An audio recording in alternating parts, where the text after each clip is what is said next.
हमारे भैया गोपाल भैया आपकी तरफ से पुष्पहार और भेंट बिहारी जी के दरबार में सादर करे। बिहारी जी अच्छा करे, राधा रानी दया करे। साधु संतन की सेवा कीजो,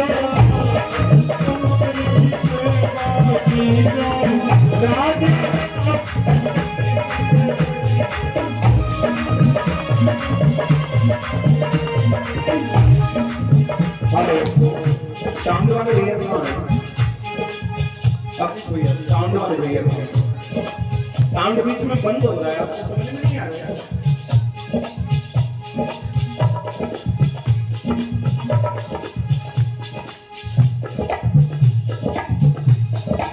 हमारी बहन की तरफ से भी 101 रुपए सभी बहनों की तरफ से बिहारी जी अच्छा करें, राधा रानी दया करें।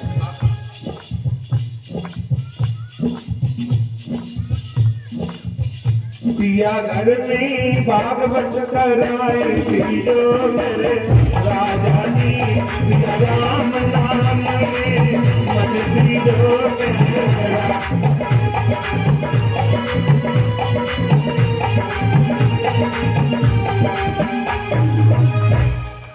गरीबों में बांट दो, बंद हो रहा है भैया। महाराज जी ने कहा देवी बात तो तुम सही कह रही है। राजा जी ने लूट बोल दी, छूट बोल दी। जितने अयोध्या में गरीब ब्राह्मण हैं, गरीब लोग हैं, सब लोग आए मेरे दरबार में और जो मांगेंगे हम उनको वही देंगे। सब लोग आने लगे। अच्छा, अयोध्या में पंडित जी रहते हैं। पंडित जी तो बहुत सीधे सरल स्वभाव के, लेकिन जो पंडित जी के घर से हैं वो थोड़ी चंचल है। इन्होंने कहा पूरा गांव जा रहा है राजा के यहाँ मांगने, तुम भी चले जाओ। पंडित जी बोले मेरे को नहीं जाना। क्यों नहीं जाना? पंडित जी बोले सुनो, गोधन गज धन बाज धन और रतन रन खान, जब आवे संतोष धन सब धन धूल सब धन धूल समा।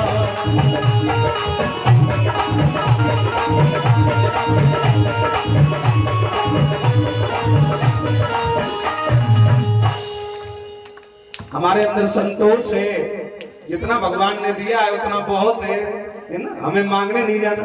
अरे बोले नहीं, चले जाओ चले जाओ चले जाओ।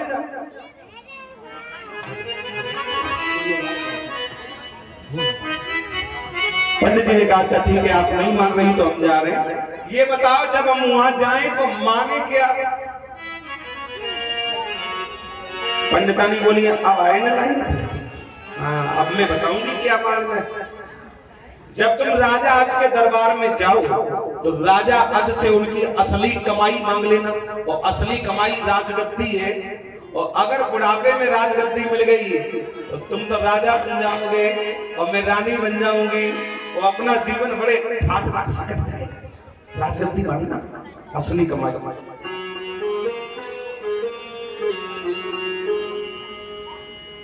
प्रसाद सब लोग ले लेना।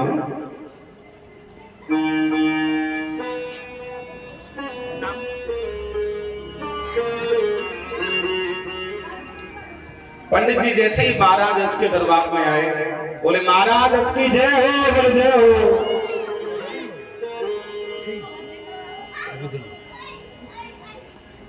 छोटे भैया 101 रुपए के रेट पड़े। बिहारी जी रक्षा करे, राधा रानी दया करे। महाराज अच ने कहा जय हो, मांग लो क्या चाहिए। बोले हमें आपकी असली कमाई मिल जाए। राजा अज ने सोचा मेरी असली कमाई है क्या? ये जो दौलत है मेरे पास में, ये मेरे पिताजी मुझे देके गए थे। ये तो मेरी पैतृक संपत्ति है, ये तो विरासत है। असली कमाई वो होती है जो आदमी अपने शरीर से कमाए, वो होती है अपनी कमाई। तो राजा आज ने सोचा मैंने अपने शरीर से एक चवन्नी नहीं कमाई आज तक, ये सब पिता की दौलत है। राजा आज ने हाथ जोड़ के कहा पंडित जी आज आप लौट जाओ और कल मत आना, मैं परसों तुम्हें अपनी असली कमाई दे दूंगा। पंडित जी ने सोचा जैसा आज वैसा परसों, परसों मिल जाएगी राजगद्दी। अगले दिन राजा आज ने अपना भेष बदला, फटे पुराने कपड़े पहन लिए, पूरे शरीर में कीचड़ मिट्टी लगा लिया, ऐसा भेष बना लिया पूरे गांव में राजा आज को कोई पहचान नहीं पा रहा। राजा आज ने आवाज लगा दी, भैया हमें कोई नौकर बना लो, भैया हमें कोई नौकर बना लो।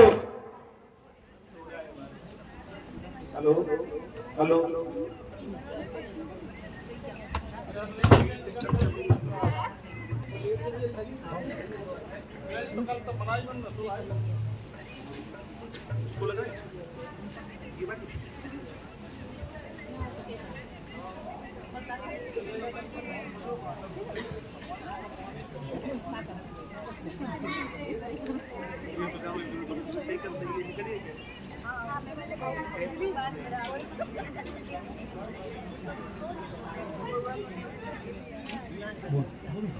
अब इसको उसी में लगा ना।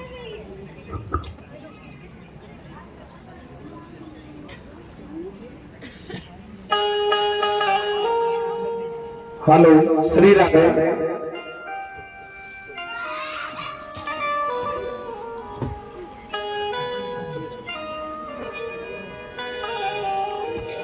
और एक बात बताऊं मेरी माताओं बहनों मेरे भाइयों, जहां आप ये सोचे कि इस रिश्तेदारी में मेरा सम्मान रहे, इस घर में मेरा सम्मान रहे,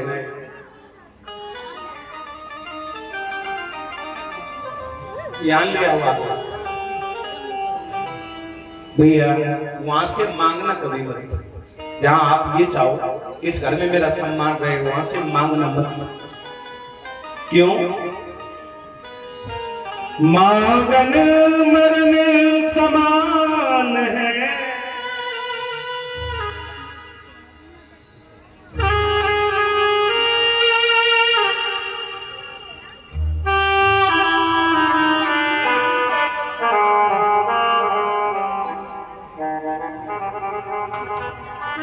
ना कोई मांगो भीख, मांगन ते मरगो भलो, ये सतगुरु की सीख।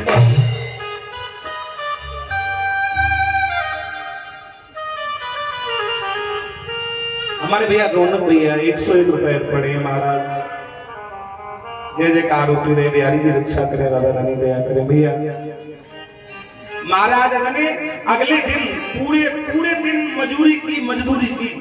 एक किसान की फसल कटवाई, किसान ने नहीं पहचान पाया ये मैं राजा। शाम के एक आना मिला, एक आना लेके आए।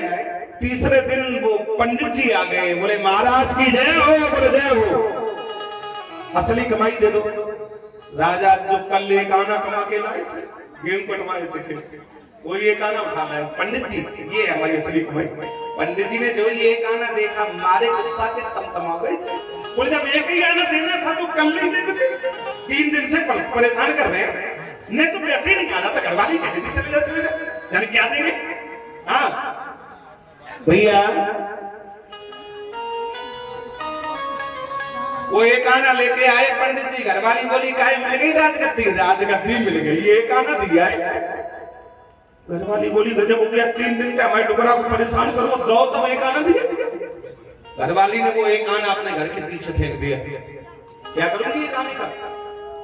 जब समय बीता, महाराज के घर में कोई लड़का कोई बेटी नहीं हुए, तो महाराज ने अपने गुरु महात्मा वशिष्ठ से पूछा, गुरुजी क्या मेरे घर में बेटा नहीं होगा? क्या सूर्यवंश का मैं अंतिम राजा हूं? क्या मेरे बाद ये परिवार आगे नहीं चलेगा? तो गुरुदेव ने कहा बेटा तो पैदा होगा, लेकिन एक शर्त है। बोले क्या शर्त है? बोले यज्ञ करवाओ, हवन करवाओ। बोले करो यज्ञ। बोले यही तो दिक्कत है। बोले क्या? बोले हवन।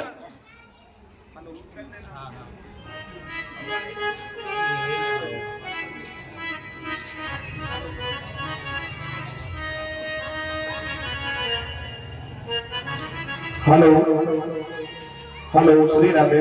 जो हवन कुंड बनेगा वो हर जगह नहीं बनेगा, फिर कहां बनेगा? बोले राजा आज हवन कुंड वहां बनेगा जहां पे तुम्हारी असली कमाई रखी होगी। राजा आज बोले जिंदगी में एक बार असली कमाई थी, वो दे दी पंडित जी को। तो बोले पूछ के आओ उन्होंने कहां रखी है। राजा आज भागते हुए आए,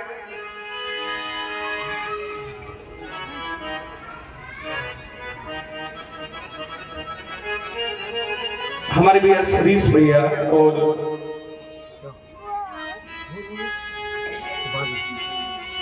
बेटी की तरफ से जो हमारे श्रेष्ठ भैया के धर्म पत्नी जी हैं और हमारे दरोगा जी के परीक्षित जी के पुत्र वधू हैं, बेटा हैं, आपकी तरफ से एक शॉल और भेंट सादर पड़े। बिहारी जी रक्षा करें, राधा रानी दया करें। हम भैया को उज्जवल भविष्य की कामना करते हैं। बोले राधा भैया की जय। राजा आज पूछने आए पंडित जी से, वो हमने एक आना दिया था वो हमारा कहाँ है? पंडित जी बोले गजब हो गया, तुम कहीं राजगद्दी दे देते तो तुम दूसरे दिन तगादो कर गया जाते। एक आना दिया है वो भी मांगने आ गए। मुझे नहीं पता, मैंने घरवाली को दे दिया था। घरवाली ने कहा मैंने तो घर के पीछे फेंक दिया था।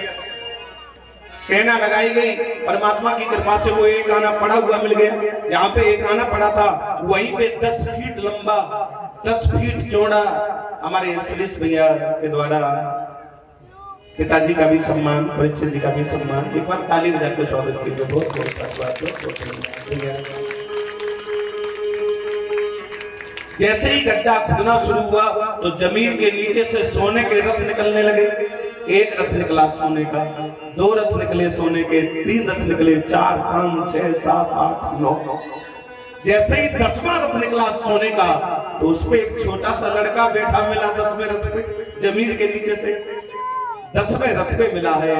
संसार में इसी बालक का नाम पड़ा 10 रथ। अब ये मत सोचना कि 10वें रथ पे मिले इसलिए नाम है दशरथ ना। इसका अध्यात्म सुनिए, वेदांत सुनिए।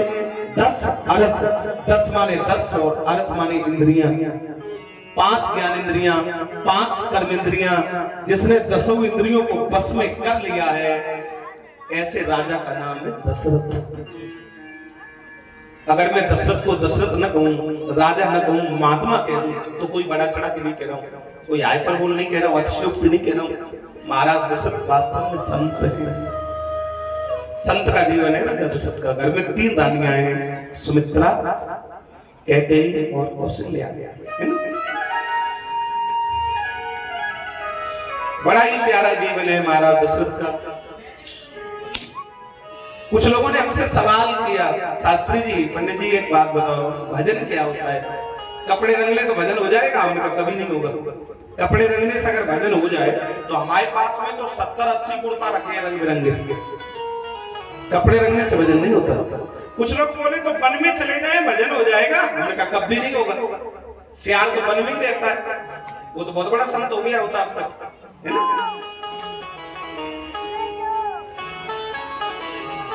तो बोले भजन क्या है? हमने कहा सुनिए भजन क्या है। What is bhajan? Definition of bhajan. Bhajan की परिभाषा क्या है? क्या है भजन? सुनो। मन की तरंग मारे बस हो गया भजन। मन की तरंग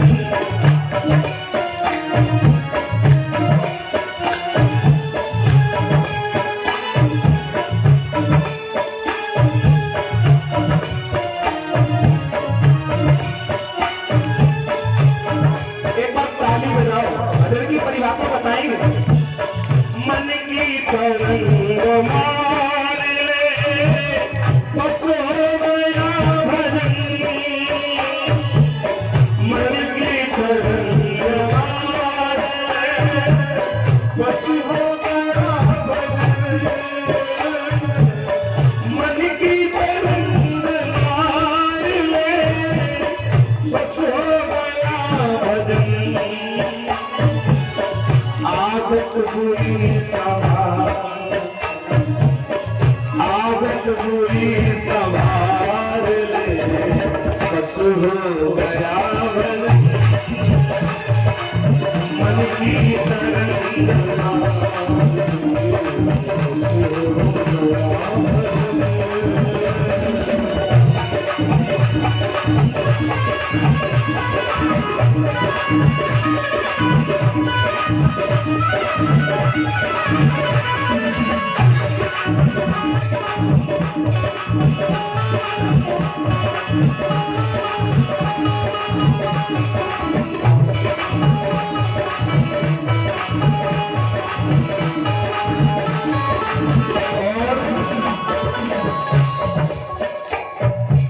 आया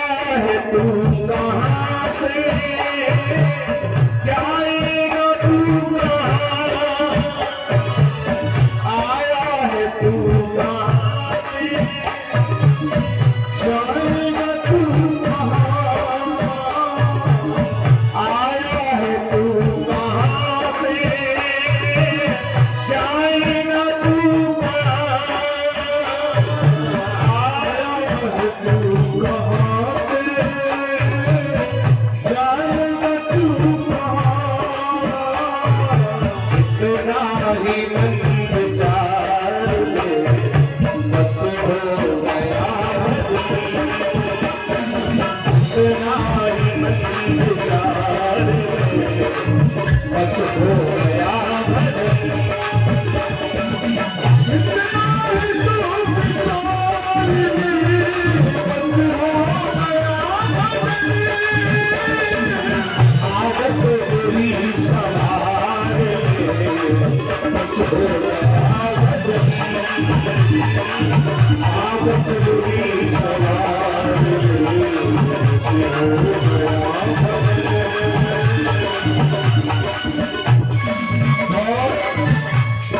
लोग कहते हैं आदत तो सुधार लो, लेकिन आप ही नहीं मानती।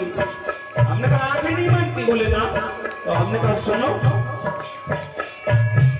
माना की देखने में आंखों का एक कसूर, माना की देखने में आंखों का है कसूर, माना की देखने में आंखों का है कसूर। एक काजल आता है, वो काजल लगाओ, कौन सा गुड़िया काजल नहीं, गुड़िया काजल नहीं, नैना काजल ना, नैना काजल नहीं, समता का अंजन आज ले, समता का अंजन आज ले, बस हो आदत बुरी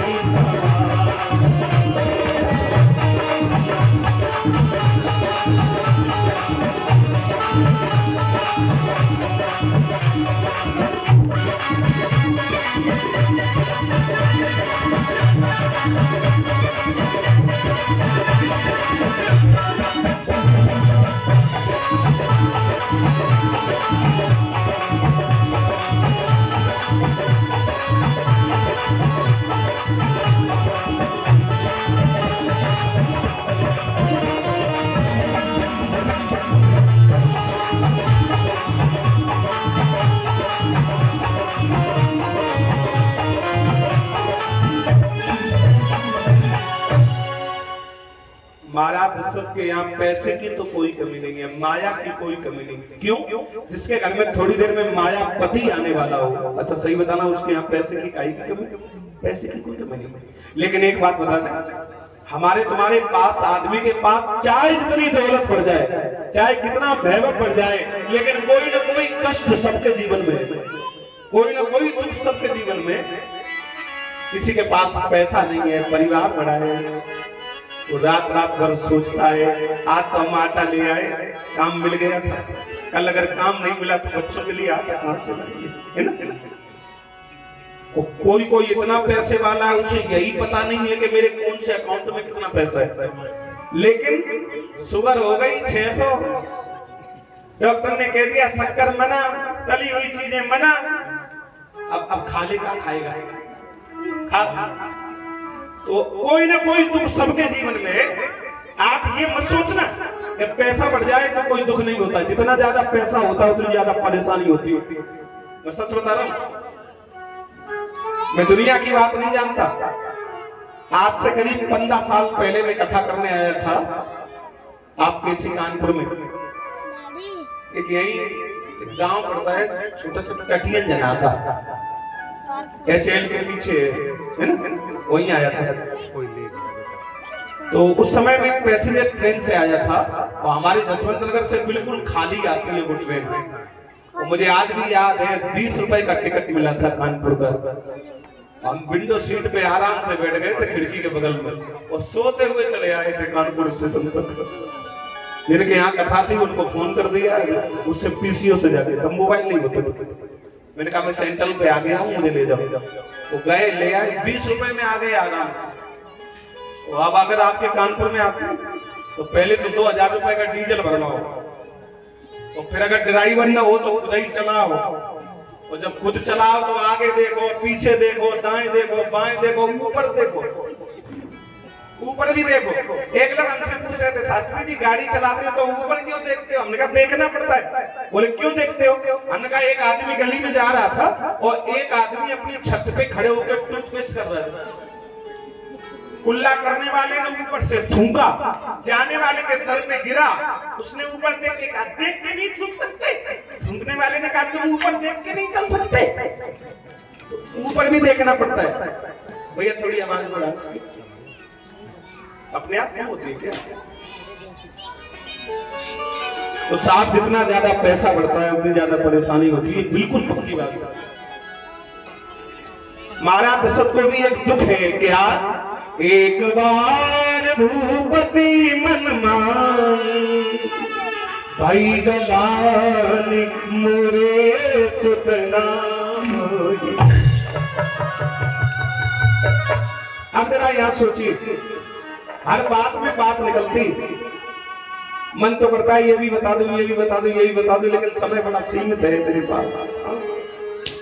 अच्छा सच बताना, जिसके घर में बुढ़ापे तक एक भी लड़का नहीं, एक भी बेटी नहीं, वो आदमी क्या जीवन में एक ही बार रोया होगा कि मेरे घर में लड़का नहीं है, बेटियां नहीं है? एक ही बार रोया बस।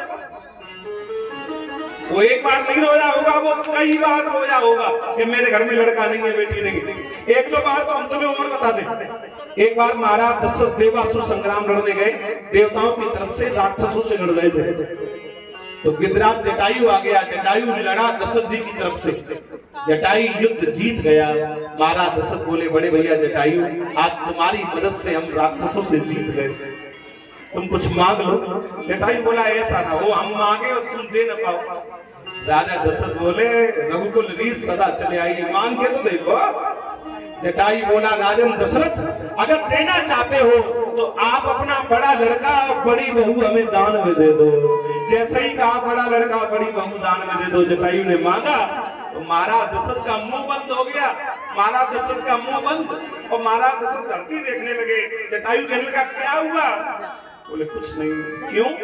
क्योंकि क्यों हो गए? इसको पानी रबिश पिला दे जाके, मैं पी तो भाई गला पानी का मोरे सुतना। हमारे घर में लड़के ही नहीं, हम कहां से बहू दे देते? तो जटायु ने कहा कोई बात नहीं, आज नहीं है, लेकिन जब लड़का हो जाए तब वचन दे दो, अपना बड़ा बेटा बड़ी बहू हमें दान में दोगे। उसी दिन से महाराज दशरथ को एक आशा की किरण जागी थी, इसका मतलब मेरे घर में लड़का होगा। अब कब होगा? समय चाहे जितना लग जाए। आज राजा दशरथ ने अपना दुख महात्मा वशिष्ठ को बताया। महात्मा वशिष्ठ ने कहा चलो चल के पूछे ब्रह्मा जी से।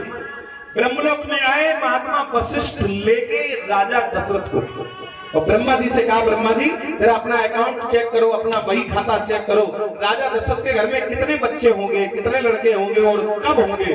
ब्रह्मा जी ने जैसे अपना बही खाता चेक किया, अकाउंट चेक किया, ब्रह्मा जी ने मना कर दिया। बोले दशरथ के घर में तो एक भी लड़का नहीं है, लड़का है ही नहीं इनके घर में। अब तो महाराज दशरथ और रोने लगे, जब ब्रह्मा जी ने मना कर दिया तो लड़का होंगे नहीं।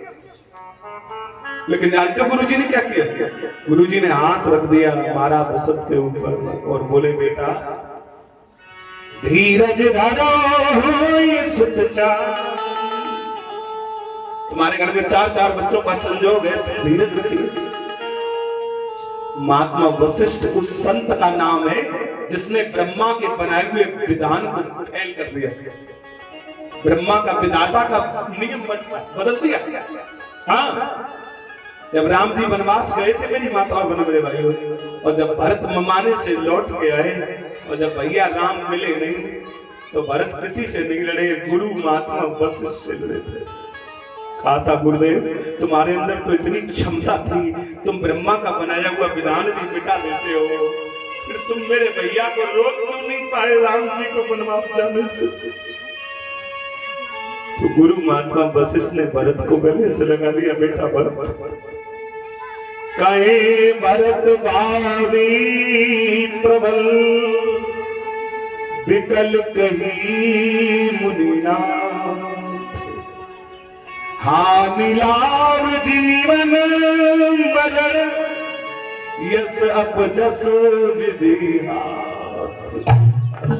बेटा भरत कुछ काम विधाता ने अपने हाथ में ले लिए हैं, उनको हम लोग कुछ नहीं कर सकते। हाँ? तुम्हारे भैया अपनी इच्छा से गए हैं वनवास, किसी ने भेजा नहीं। आइए आज जैसे ही महात्मा वशिष्ठ ने कहा तुम्हारे घर में बेटा होंगे, 4 बालक होंगे, कब होंगे? बोले पुत्रेष्ठ यज्ञ करवाओ। आज राजा रानी ने मिलकर के बड़े भाव से बड़े प्रेम से यज्ञ कर रहे हैं। और जैसे ही पूर्णाहुति डाली तो अग्नि कुंड से अग्नि देवता प्रकट हो गए, हाथ में चरु लिए, ये ले जाओ तो अपनी रानियों को बराबर बराबर खिला देना, तुम्हारे यहाँ पुत्र की प्राप्ति हो जाएगी, तुम्हारे यहाँ बेटा पैदा हो जाएगा। जाओ चरु समझते हैं आप क्या होता है? खीर नहीं, खीर की तरह होता है। देखो चरु कैसे बनता है बताएं। माताएं मैंने घर में चावल बनाती हैं, जब चावल बनाती हैं तो उनसे कुछ पानी निकलता है, क्या कहते हैं उसको? माड़ कहा जाता है। उसी में कुछ मीठी चीज मिला दो, वही बन जाएगा चरु, उसको चरु कहते हैं। बड़ा पवित्र मानते हैं इसको। वृंदावन में आप बांके बिहारी जी के मंदिर में आना, सवेरे जब मंगला आरती होती है तो सबसे पहले चरु का भोग लगता है। और चरु लोग समझ नहीं पाते हैं तो खीर कह देते हैं, खीर समझ लेते हैं। अच्छा बताओ खीर जानते हो? खीर जानते हो? खीर खाई? नहीं खाई होगी, हम बता रहे हैं नहीं खाई होगी खीर। खीर नहीं खाई होगी, भात खाओ भात। खीर पता है कैसे बनती है? हम तुम्हें खीर बनाना सिखाएं। हम भागवत तो कहते ही हैं, हम हलवाईगिरी और कर लेते हैं। हाँ कहीं पार्टी मिले तो बताना। देखो हम बताएं आपको खीर कैसे बनती है। 5 लीटर दूध लो, 5 लीटर दूध, उसको बर्तन में रख के आग पे रख दो। 5 लीटर दूध को पकने दो, पकने दो, पकने दो, पकने दो, पकने दो, पकने दो। जब वो 5 लीटर दूध का 2 लीटर रह जाए तब उसमें काजू, बादाम, किशमिश, पिस्ता, अखरोट ये डालिए। और शक्कर नहीं डालनी ना, जो तुम ये मेवा डाल रही हो इसी से मीठी हो जाएगी। वो जब बन के तैयार होती है उसको कहते हैं खीर। वो होती है खीर। चावल नहीं डाले जाते, साबूदाना नहीं डाला जाता ना, ये जो हम लोग खाते हैं ये तो बात है। वो खीर होती है, उसको संस्कृत में कहते हैं तस्मई। हाँ भैया जैसे ही वो चरु लेके निकले, लेके चले, 2 रानियों को दे दिया। किन्हें? कौशल्या को, और सबसे सुंदर रानी है कैकेयी, सुमित्रा को नहीं दिया। सुमित्रा रूठ गई, को भवन में लेट गई। महाराज दशरथ ने पूछा देवी आज तो मेरे घर में बड़ी मंगल दिवस है और आप नाराज?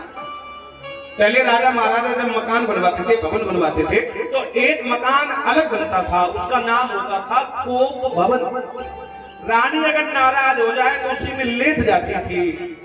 राजा जान जाते थे आज हमारी रानी नाराज है, तो फिर जाने कौन कौन से बहाने से मनाते थे। अब वो बहाने तो हम यहाँ नहीं बता सकते, है ना? हाँ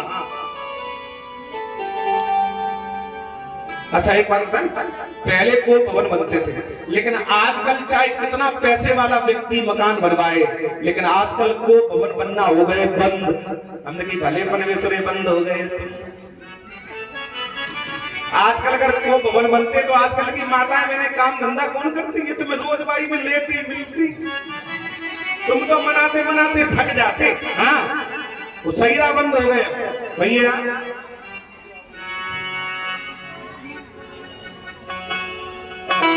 अब जैसे ही सुमित्रा रोई, मुझे भी खीर मिल जाती तो मेरा भी वंश चल जाता, मेरी गोद में भी बेटा आ जाता। महाराज दशरथ दोनों रानियों के पास लेके गए, छोटी रानी सुमित्रा को। कौशल्या देवी अगर तुमने खीर न खाई हो तो इसको भी दे दो, ये भी तो तुम्हारी बहन है। कौशल्या बोली मैंने अभी खाई नहीं है, वो रखी है, ले लो। आधी खीर ले ली कौशल्या के हिस्सा से सुमित्रा ने। अब कैकेयी के पास लेके गए, कैकेयी बोली मैंने भी नहीं खाई, वो रखी है, जितनी चावल ले ली बहन, आधा इसमें से ले लिया। अब जरा ध्यान देना, कौशल्या कैकेयी के पास रह गया 1/4, 1/4, चौथाई चौथाई, और सुमित्रा के पास हो गया 1/2, आधा। सुमित्रा की आंखों में आंसू आ गए। सुमित्रा बोली बहनों तुमने अपना आधा आधा हिस्सा काट के दिया है, मैं वादा कर रही हूँ अगर मेरे 2 बेटा हो गए तो मैं अपने दोनों बच्चों को तुम्हारे दोनों बच्चों की सेवा में जिंदगी भर लगा दूंगी। सुमित्रा के 2 पुत्र हुए, एक लक्ष्मण एक शत्रुघ्न। लक्ष्मण जीवन भर राम की सेवा करते रहे और शत्रुघ्न जीवन भर भारत की सेवा करते रहे। ऐसी है मेरी माता है। हमारे देश में जब अंग्रेजों का शासन था तो जब हमारे देश के क्रांतिकारी भगत सिंह को फांसी की सजा हुई, वो आज की ही तारीख है 23 मार्च। थोड़ा उनके विषय में आप सुन लीजिए। जब भगत सिंह को ये तारीख निश्चित हुई कि 23 मार्च को फांसी दी जाएगी भगत सिंह को, तो भगत सिंह की जो माँ थी उसने पत्र लिखा जेल के लिए, हमारे बेटा को ये पत्र दे देना। और उस पत्र में लिखा था कि केवल एक बार मुझसे मिल ले बेटा। भगत सिंह ने मना कर दिया, मैं नहीं मिलूंगा। क्यों? भगत सिंह ने कहा अगर मैं मिला तो मैं अपनी माँ का अकेला बेटा हूँ, मेरी माँ रोने लगेगी, और अगर मेरी माँ रोने लगी तो दुनिया के लोग कहेंगे कैसी माँ थी, तो बेटा देश के लिए शहीद हो रहा है, माँ आंसू आ गई। भगत की माँ ने बहुत ज्यादा निवेदन की। भगत की माँ ने कहा बेटा तू एक बार केवल मेरे सामने आ जा, एक बार मिल ले, मैं वादा कर रही हूं मैं रोऊंगी नहीं। भगत सिंह ने कह दिया ठीक है माँ, ले आओ। जैसे ही जेलर लेने गए माँ को, और जैसे ही माँ सामने आई, बेटा के हाथों में पड़ी, पैरों में बेड़ियां पड़ी। माँ ने जैसे ही भगत को देखा तो आंसू रोक लिए।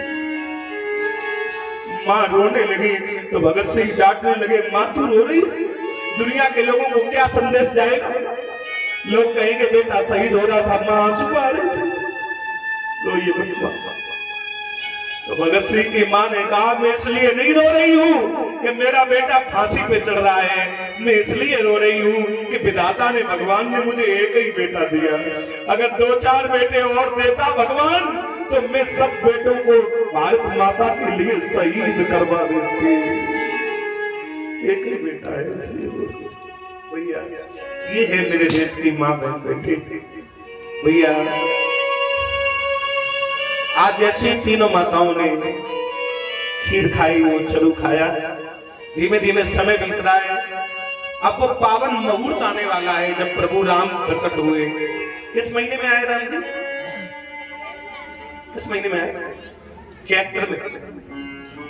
नौमी तिथि मधुमास पुनीता, है ना?